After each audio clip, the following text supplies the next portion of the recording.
A group of men from the surface kingdom sailing the Atlantic Ocean think that they saw a mermaid in the water, and they throw harpoons at her, believing she could lure them any time with her irresistible mermaid spells as told by legends.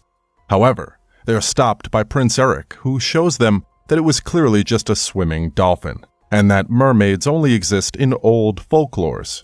The sailor Hawkins insists that mermaids do exist, and that they even have an event that day called Coral Moon, when the Sea King gathers all his mermaid daughters to lure men to their deaths.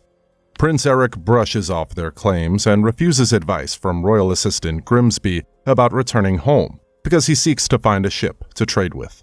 They accidentally drop a spyglass into the sea, and the next scene shows the beautiful marine life.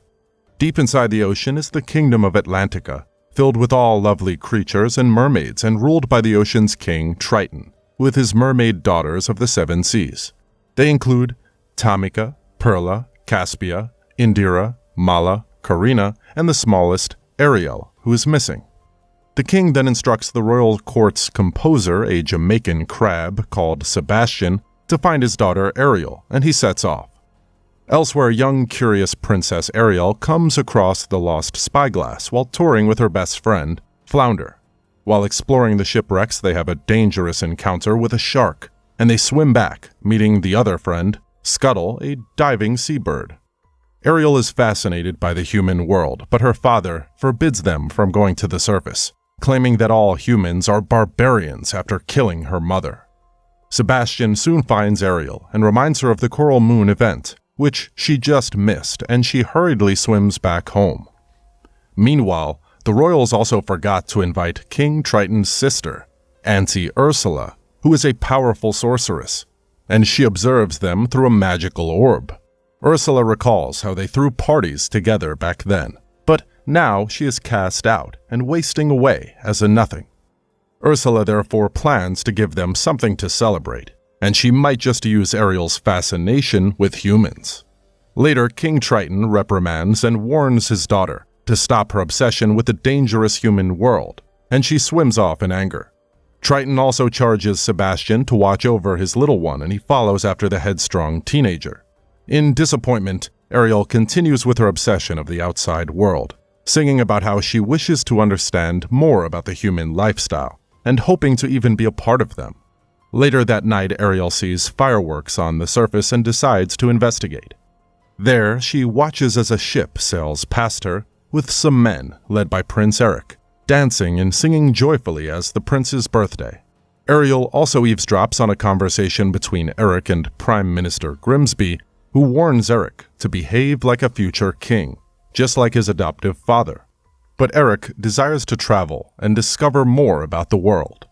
Suddenly, a storm strikes and the ship crashes onto a rock as everyone abandons ship. The crew boards lifeboats and Eric tosses out his dog, Max, which is helped to the boat by Ariel. Eric falls from the blighting boat and unconsciously sinks into the sea, but he gets rescued by Ariel and brought to shore. There, Sebastian and Scuttle watch in shock as Ariel sings close to the prince about how she wishes to experience the human lifestyle. However, as the prince starts to dimly regain consciousness, some soldiers come scouting the island, and Ariel is forced to flee. The guards find Prince Eric, who happens to be alive, and they take him back to the castle where his adoptive mother, Queen Selena, forbids him from sailing again. Later, Sebastian tries to convince Ariel to stop pursuing the outside world, and even sings for her, showcasing the beautiful marine life, but her mind is elsewhere. Back at the castle, Eric prattles to his adoptive mother, Selena, about the girl who saved his life, but Sir Grimsby checked the island and there was no such girl, and perhaps he is hallucinating after the shipwreck. Meanwhile, Ariel's sisters notice her absent-mindedness, and King Triton is concerned about his daughter's peculiar behavior. Terrified Sebastian the crab ultimately reveals to him that Ariel visited the surface and encountered the humans. Triton immediately confronts Ariel, but in defiance, she can't promise that she won't go back up there, which infuriates Triton, and he destroys her human collections. Soon after Triton leaves, Auntie Ursula, the sea witch, appears to Ariel in her magical eels and offers to help her. Ariel then follows the eels to Ursula's scary cave, where Ursula offers to help her sate her desire of living in the human world. She also assures Ariel that it's true, that she might have been a nasty witch once, but nowadays she has changed. She uses her talents to help the miserable people, like cases of some looking for love or others longing to be thinner. Sebastian and Flounder watch from afar, as the sea witch strikes a deal with Ariel to whip up a little portion to make her human for 3 days. However, before those 3 days, they must share a true love's kiss with Prince Eric, in order for her to permanently turn into a human failure, to which she will revert back into a mermaid and belong to Ursula. The deal also comes with a price. Ariel must sacrifice her sweet voice, which Ursula traps inside a pendant.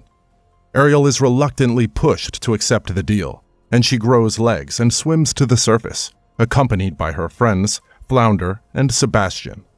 Meanwhile, Ursula sits back to watch the drama as she reveals that she slipped in a spell to make Ariel forget that she needs the kiss, intending for Ariel to be her slave. A fisherman rescues Ariel and captures Sebastian Crab in a basket, and he takes her to the castle. There, Ariel is groomed and meets with Prince Eric, who is still eager to meet the girl who saved her. However, Ariel can't speak, and Eric just welcomes her as a shipwreck survivor and turns away, leaving Ariel disappointed and scared after remembering the price she paid with her voice. Later, Sebastian climbs up to Ariel's chambers and reminds her of their mission to get the kiss, but he discovers that the witch erased the memory of the kiss from her. Ariel then wanders off to explore the castle, and he enters the prince's room, where Eric keeps his collections from voyages. Prince Eric soon finds her, and together they go over some of his sea treasures, whereupon Eric notices how Ariel is quite knowledgeable about some of the oceanic stuff. The following day, Sir Grimsby prepares a carriage for Eric and Ariel to take a tour around the kingdom, with Sebastian secretly tagging along. Ariel is excited by riding horses, flowers, and dancing in the market. Meanwhile, Sebastian, Scuttle, and Flounder take it upon themselves to get the pair to kiss by playing romantic songs in the background and maneuvering the breeze. They're almost successful, but Ursula sends her eels to capsize their boat.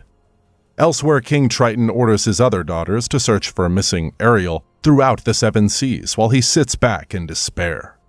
Eric and Ariel later return to the castle, and after they part, Sir Grimsby advises Eric to consider the girl she met rather than continuing his blind search. Meanwhile, Ursula gets enraged by the close call after the two almost kissed, and she transforms herself into a beautiful young woman called Vanessa, and she appears to Eric at the seashore. The following morning, good news passes out that Eric has finally decided to get engaged to his girl of choice, who is actually Vanessa, whom Eric mistakenly thanks for saving his life. Ariel is disappointed by the news, as she watches the new girl with Eric, who seems rather confused, and she disappears. Later, Scuttle sees Vanessa's reflection in the mirror and discovers that she is the sea witch disguised, and she rushes to warn Ariel and her friends. Ariel rushes off to take action. Flounder goes to tell the Sea King about it, while Scuttle flies Sebastian to the party to try and stall the engagement. The animals cause a chaos, and Ariel takes off the necklace from Ursula and breaks it, restoring her voice and breaking Eric's enchantment. Eric then rushes to hold Ariel, and they are about to kiss, but it's the sunset of the 3rd day, and Ariel transforms back into a mermaid. This shocks everyone except Ursula, who is happy, as she reverts back to herself and drags Ariel back into the sea with her. Triton confronts Ursula to free his daughter, but the sea witch informs the king about their little deal with Ariel, though she could also accept a trade for her. Triton therefore surrenders himself in Ariel's place, and the eels devour him, leaving Ursula with the king's trident and crown. Eric the Brave soon arrives to save Ariel, and Ursula attacks him, but she accidentally kills her eels. Once again, this angers Ursula, and she transforms into a giant monster and creates a water tornado to swallow them up. However, the sunken shipwrecks resurface, and Ariel manages to run the ship's prow through Ursula, killing her.